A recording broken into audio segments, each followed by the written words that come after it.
Hello everyone and welcome back to my channel.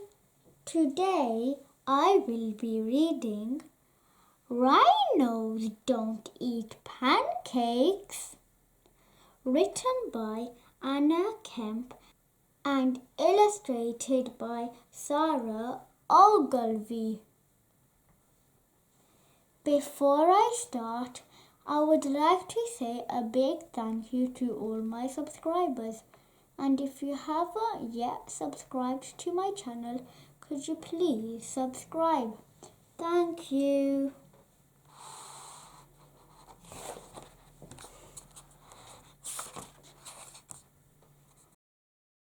Do you ever get the feeling that your mom and dad aren't listening to a word you say?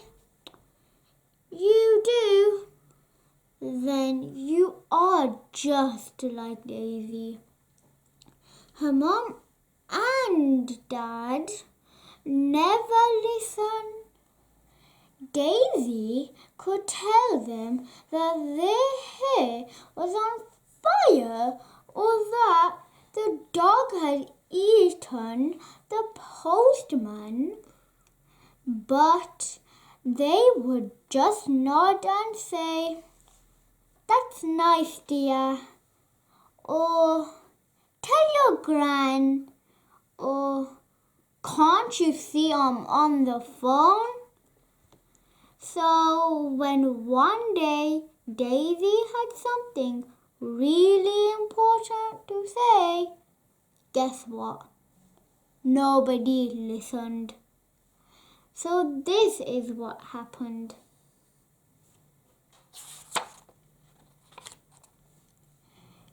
Daisy was eating her breakfast when a big purple rhino strolled into the kitchen. That's right, a big purple rhino. It was as big as a bus and as purple as a plum. It was also a bit peckish. So it took a chomp of Daisy's pancake and went upstairs. "Mom! Mom!" Daisy called.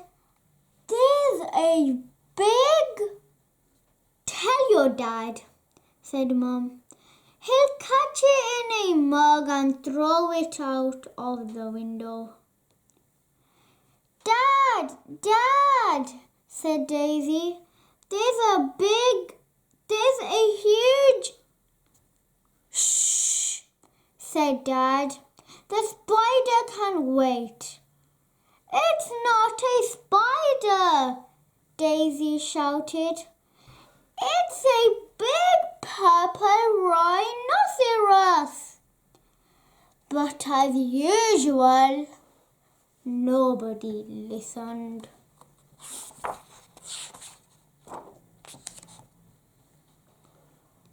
Meanwhile, the rhino made himself right at home.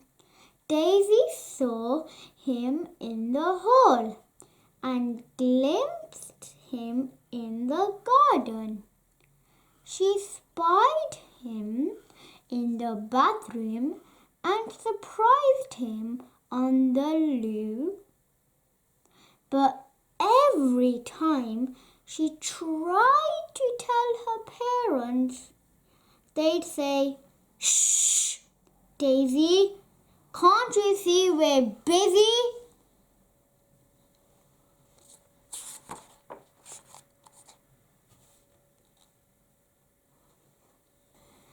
Daisy's parents were busy all week. So Daisy began to talk to the rhino instead. Soon they became good friends. They played hoopla and made pizza together. And the rhino tickled Daisy until she thought she'd burst. But Daisy's parents didn't notice.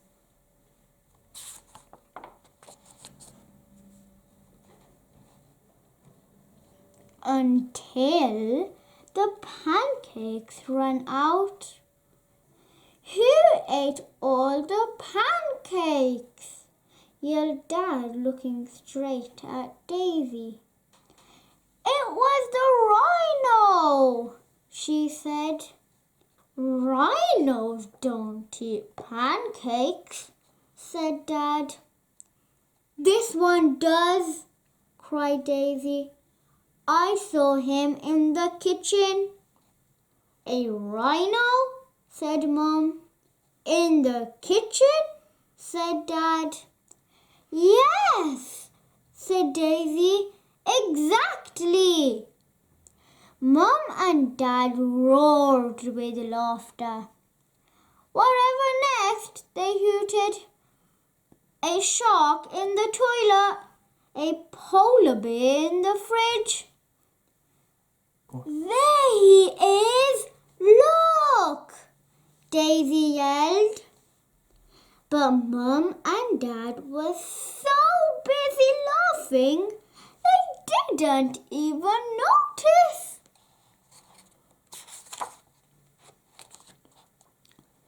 Come on, Rhino, said Daisy.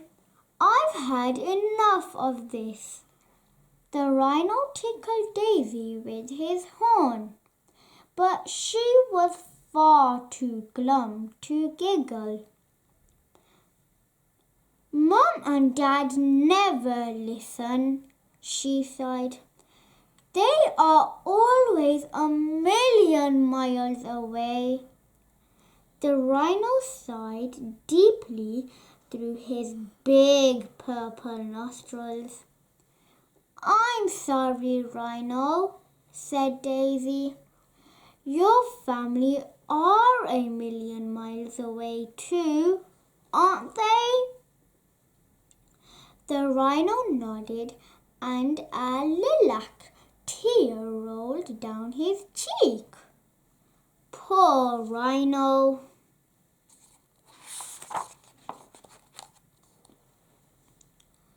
That night, Daisy sat up thinking of ways to get the rhino back home to his family. He was too heavy for a hot air balloon and too big for Daisy's rubber dinghy. She thought about lending him her bike, but the helmet would never fit.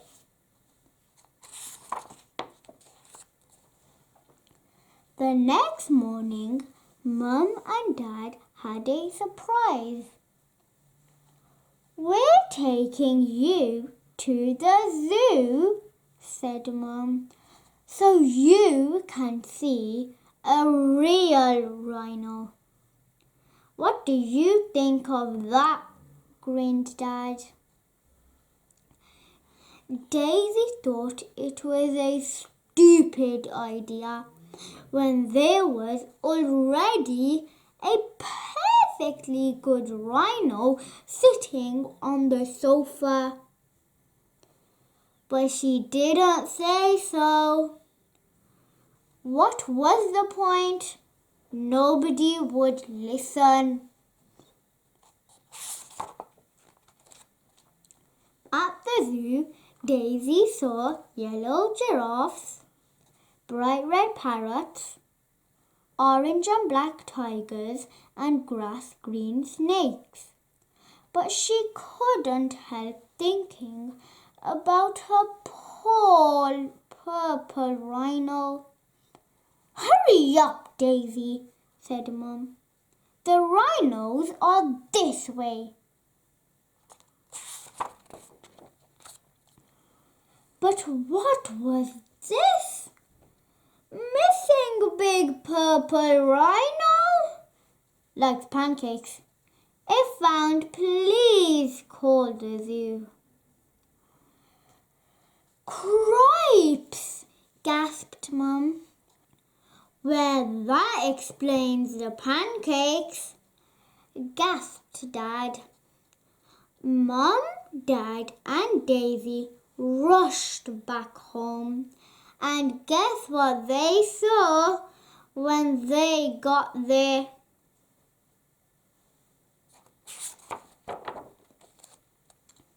That's right, the biggest, purplest rhinoceros in town. What did I tell you? Daisy said, grinning from ear to ear.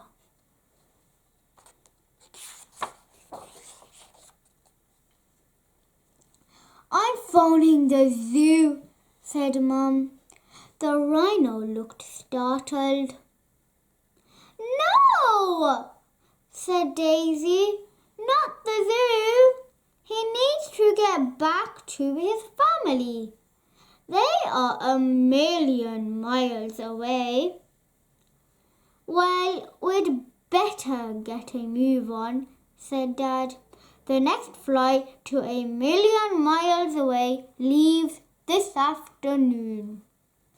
The rhino packed his suitcase while Davy found his hat. Then they all pushed his big purple bottom into the back of the car and drove to the airport.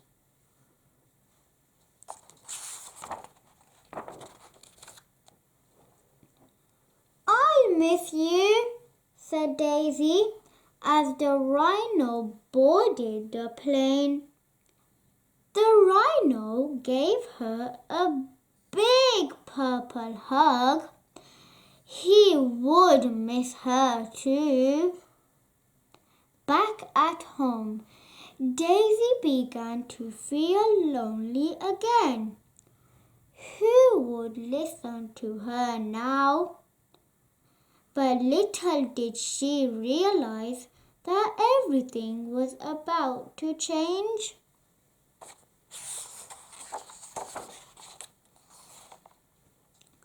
Tell us about the rhino, Daisy, said Mum. Yes, said Dad. Tell us about that big purple pancake-eating rhino. So Daisy told them about the hoopla and the pizza and the tickles. And guess what? They listened and listened until she had completely run out of words. It was brilliant. Is there anything else you'd like to tell us? Asked Mum as she tucked Daisy into bed that night. Daisy looked out onto the landing. No, that's all for now, said Daisy, smiling. Night, night.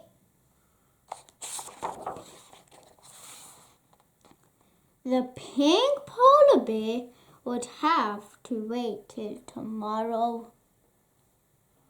I hope you enjoyed listening to my book. Thank you. Take care and goodbye.